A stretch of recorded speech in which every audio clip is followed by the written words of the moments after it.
Hyperbole, hyperbole, extreme exaggeration, as pronounced by Julia Gillard. Now, I like this story, Rita and James, from Louisiana. We've talked here on the show a lot about ESG, and you will have heard that phrase, equity, social governance. It's this nonsense woke rubbish which is destroying our corporations.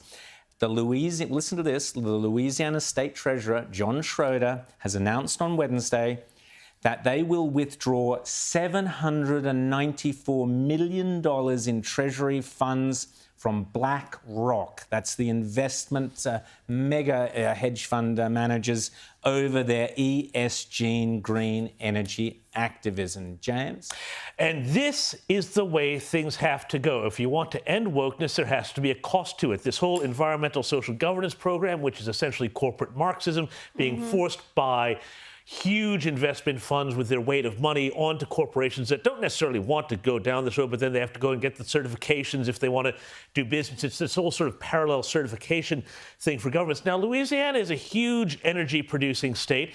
They follow the lead here of West Virginia, which is a huge coal state in the U.S., whose treasurer has announced they are not going to do business with their funds with any companies that are pushing this ESG because, of course, it is hurting their own economy. So this sort of awareness is what is necessary for this sort of thing to end, because ultimately it's a dereliction of duty to the shareholder, because it is not about, doing your business and making the most money you can at it. It's about, changing the world, social change, social justice, equity, which is the big word. But so Rita? much of it is supposedly good, but when you actually look at it, it is not doing any good for the community. It's not doing any good for the environment. It's doing good for the neo-Marxists who are pushing their cause. And we've got these shareholder activists who've got undue influence in this country. And again, there just seems to be very little awareness from so many people who do have shares, whether it's through their super fund or they invest, and they don't know that the companies they invest in are abiding by these conditions. And what's fascinating about it, BlackRock is one of the world's biggest hedge fund investors, whatever. So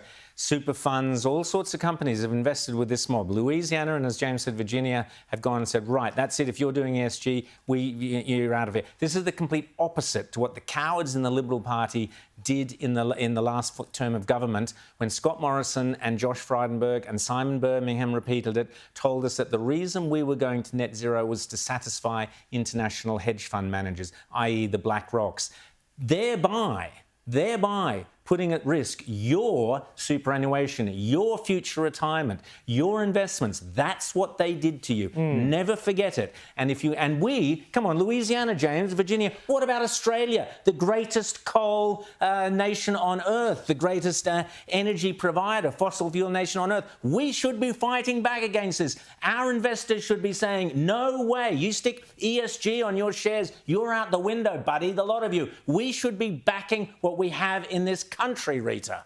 We should, and our people should be benefiting from that. I mean, it is just absurd that a country blessed with the natural resources this country has some of the highest energy costs in the world. And not only that, sold down the river. And not only that, we're selling uranium around the world, and we can't use it here. So it's like, fine, you want to get rid of fossil fuels? Fine, we can do that. But how are you going to do it? Are you going to do it through renewables? And now everybody who knows what they're talking about is warning that the alarm bells are flashing. You had the CEO of a major energy company coming out the other day saying, we're not going to get there. There's no plan B. Everybody's saying there's no plan B. Everyone knew they weren't going to get there. I mean, that's, again, we're talking about... And yet we're blowing up our power stations.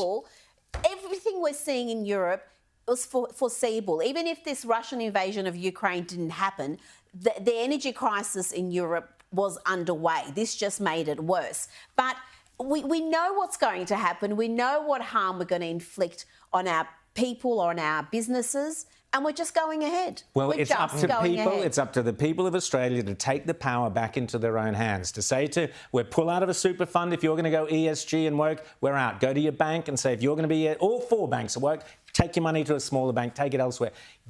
Make these people pay for what they are doing to you, your future finances, the value of your property, the value of your retirement. They are destroying it. Make them pay. I think that's the lesson for today. Make them pay for a change. We have the power. Let's take it back.